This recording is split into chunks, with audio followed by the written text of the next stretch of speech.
Analysts confirm Israel used civilian airliners as cover in a Christmas Day airstrikes in Syria.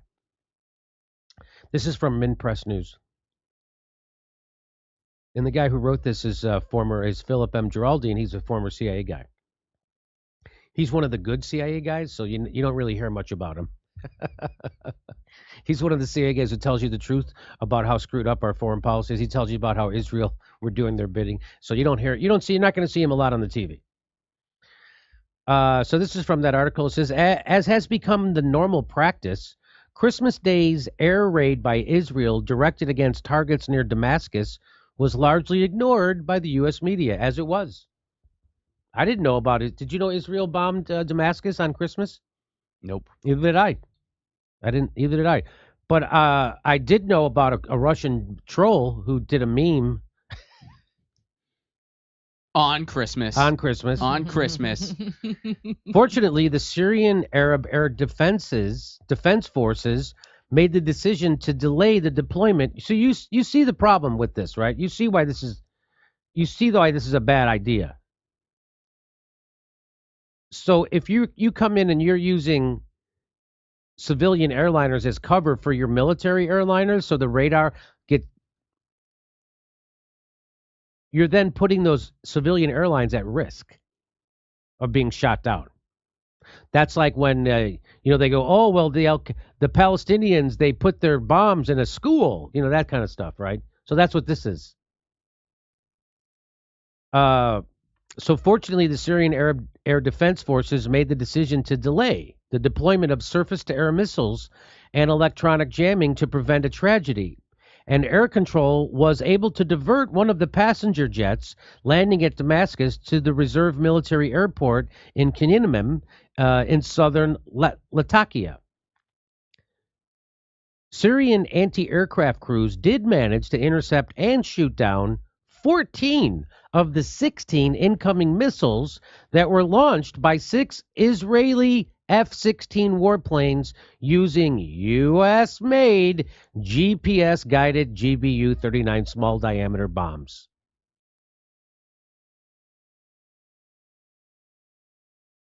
If the Syrian air defenses had been more reckless and gone after the F-16s themselves, they might have hit an airliner, that means a commercial airliner, by mistake, and hundreds of lives could have been lost. The Russian Ministry of Defense, which was able to reconstruct the attack from radar imaging, condemned the incident, stating that, quote, provocative acts by the Israeli Air Force endangered 2 passenger jets when 6 of their F-16s carried out airstrikes on Syria from Lebanese airspace. The terse Russian announcement reveals that beyond endangering hundreds of civilians, Israel had committed several war crimes in its action, which the Israeli government claimed was intended to destroy a shipment of Iranian-made Fajr 5 rockets, which was allegedly on its way to Hezbollah. So Israel is bombing Syria, and they're saying we're just trying to stop a shipment of rockets that's going to terrorists to Hezbollah, to the Hezbollah terrorists. We're just trying to stop that shipment of rockets. That's why we did a war crime. Because you're not supposed to do that. You're not supposed to use the cover of civilian commercial airlines to do war. Sounds like something Putin would do. No, that's what our allies doing. That's what Israel's doing. How about when they shoot medics that are taking care of protest? Is that Russia? Nope, that's our ally. That's Israel. Analysts have confirmed that the Israelis carried out the strikes in Syria by deliberately using scheduled airline departures and arrivals as cover to foil the improved and upgraded Syrian air defenses. Security sources in the region now believe that any civilian flights entering or leaving Damascus or Beirut are potentially in danger due to the Israeli tactics. which clearly accept endangering civilians to mask the movements of warplanes. What Israel is really thinking when it seeks to create anarchy around its borders is anyone's guess. But it is, to be sure, in no one's interest to allow the process to continue.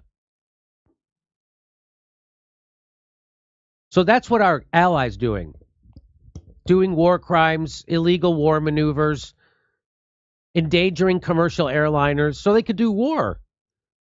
You know, all the horrible shit that we claim that all our enemies do, like Assad and Russia. Turns out we do it. As usual. So I just wanted to show you that story. Didn't get reported in the mainstream news. This is reported by a ex-CIA guy who's actually one of the good guys telling the truth about what Israel and the United States is actually doing with their foreign policy. So that's why you'll never see this guy or hear stuff like this on the mainstream news. Using the cover of commercial airlines. Yep. On Christmas Day. On Christmas Day. Not that it would be okay any day of the year. It is still horrible, but wow, that just adds a special, like that's like kind of the cherry on top of the Sunday of evil, right? I mean, geez, Christmas Day. And so he closes the segment. He closes his article by saying, it's the same old story. Israel does risky things like attacking its neighbors because it knows it will pay no price due to Washington's support. Meaning the United States supports Israel, so they could do whatever, any reckless bullshit war crime thing they want. They know they can get away with it, and they do because they will protect them. The downing of a Russian plane and the current endangering civil aviation has created a situation that could easily escalate. So there you go. There's Israel trying to start World War III with Russia. And do you know that Israel and Russia actually they have like their own hotline set up? So they're supposed to call each other. And Israel actually did call to try to tell people, but they waited till like a minute before the attack to tell them. Yeah.